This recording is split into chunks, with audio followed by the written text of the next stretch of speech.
Cuba మాజీ అధినేత Fidel Castro కన్నుమూశారు. కాస్ట్రో మరణించినట్లు ఆ దేశ జాతీయ టెలివిజన్ ప్రకటించింది. ఆయన వయస్సు 90 ఏళ్లు. కమ్యూనిస్టు క్యూబా జాతిపితగా ఫిడెల్ పిలుస్తారు. సుమారు అర్ధ దశాబ్దం పాటు ఫిడెల్ కాస్ట్రో ఆ దేశ అధ్యక్షునిగా కొనసాగారు. 2006లో పేగులో విపరీతమైన రక్తస్రావం కావడంతో అత్యవసరంగా శస్త్రచికిత్స చేయాల్సి వచ్చింది. అప్పుడు ఆయన తాత్కాలికంగా తన సోదరుడు అప్పటి రక్షణ మంత్రి రౌల్ కాస్ట్రోకి బాధ్యతలు అప్పచెప్పారు. ఆ తరువాత తరచుగా అనారోగ్యం పాలవ్వడంతో 2008లో ఆయన శాశ్వతంగా అధ్యక్షుడ బాధ్యతల నుంచి తప్పుకొని తన సోదరుడు రౌల్ కాస్ట్రోని అధ్యక్ష స్థానంలో కూర్చోబెట్టారు. ఆయన చివరిసారిగా జనవరిలో ప్రజల ముందుకు వచ్చారు.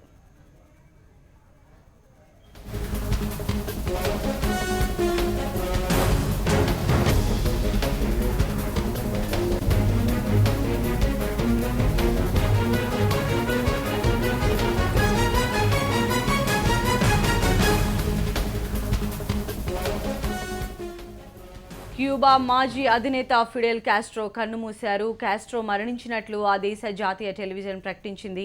ఆయన వయస్సు 90 సంవత్సరాలు. తీవ్ర అనారోగ్యంతో బాధపడిన ఆయన కన్నుమూయడం జరిగింది. ఇదే విషయంపై స్పందించడానికి మనతో పాటు HMTV editor in chief professor K Nageswar garu మనకు అందుబాటులో ఉన్నారు. నాగేశ్వర్ గారు, ఈరోజు ఒక కమ్యూనిస్ట్ జాతిపితగా ఉన్నటువంటి ఫిడెల్ కాస్ట్రో గారు ఇక మనకి లేరు. ఎలా చూడాలి ఆయన దేశానికి చేసినటువంటి సేవల్ని?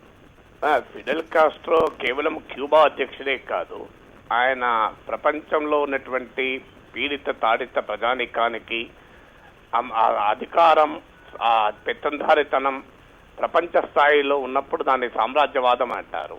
ఈ అంతర్జాతీయ సామ్రాజ్యవాదానికి వ్యతిరేకంగా తృతీయ ప్రపంచ దేశాలు జరిపిన పోరాటానికి అగ్రశ్రేణిలో నిలబడ్డ మహోన్నత నాయకుడు.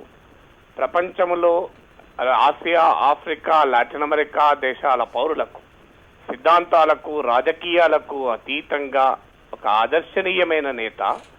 అమెరికా వాకిట్లో ఉన్న, అమెరికా ముంగిట్లో ఉన్న, ఏనాడు కూడా తాను తన దేశ రక్షణ కొరకు ముందుండి పోరాడాడు.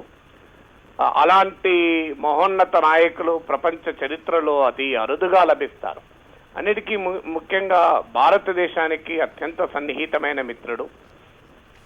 నాకు ఇప్పటికీ గుర్తు, ఇందిరాగాంధీ చనిపోయినప్పుడు భారత ప్రధాని తీవ్రవాదుల తుపాకీ గుండ్లకు బరైనప్పుడు ఆ క్యూబా అధ్యక్షుడు ఫిడెల్ కాస్ట్రో అన్న మాటలు, comrade Indira Gandhi is lost, we have lost comrade Indira Gandhi అన్నాడు.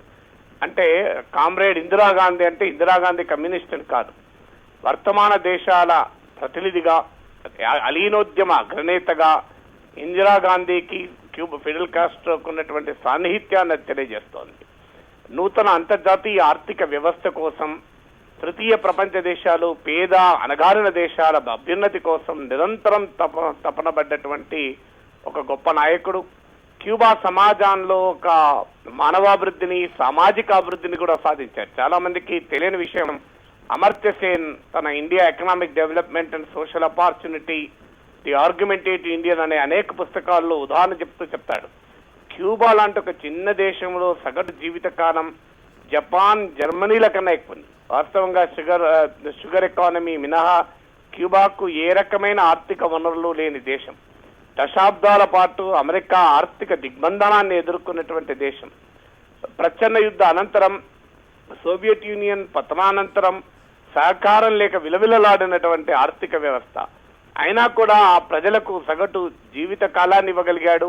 లాటిన్ అమెరికా దేశాల అన్నింటికీ కూడా వ్యాక్సిన్స్ సప్లై చేసింది క్యూబా. అంటే ఆరోగ్య రంగంలో ఆ చిన్న దేశం ఏ రకమైన ప్రగతిని సాధించిందనడానికి ఉదాహరణ. అందువల్ల క్యూబా ఒక మానవాభివృద్ధి, సామాజిక అభివృద్ధికి లక్ష్యంగా ఉండాలనే అంశాలకు ప్రతీనం. యుద్ధోన్మాదానికి, అంతర్జాతీయ ఆధిపత్యవాదానికి వ్యతిరేకంగా ప్రపంచ మానవాళి జరిపేటువంటి పోరాటాలకు ఆయన ఒక ప్రతీక, సింబల్. ఒక రకంగా చెప్పాలంటే the world Hess last one of it's out standing fighters. అంటే మానవ నాగరికతలో ఒక అద్భుతమైన పోరాట యోధుని ప్రపంచం కోల్పోయింది. భారతదేశం ఒక అత్యంత విశ్వసనీయమైన స్నేహితుని కోల్పోయింది. ప్రపంచవ్యాప్తంగా ఉన్న సామాన్య ప్రజానీకం, శ్రమజీవులు ఒక ప్రియతమ నేతను కోల్పోయారు. థ్యాంక్ యూ సో మచ్ అండి, మీ స్పందన మాతో పంచుకున్నందుకు.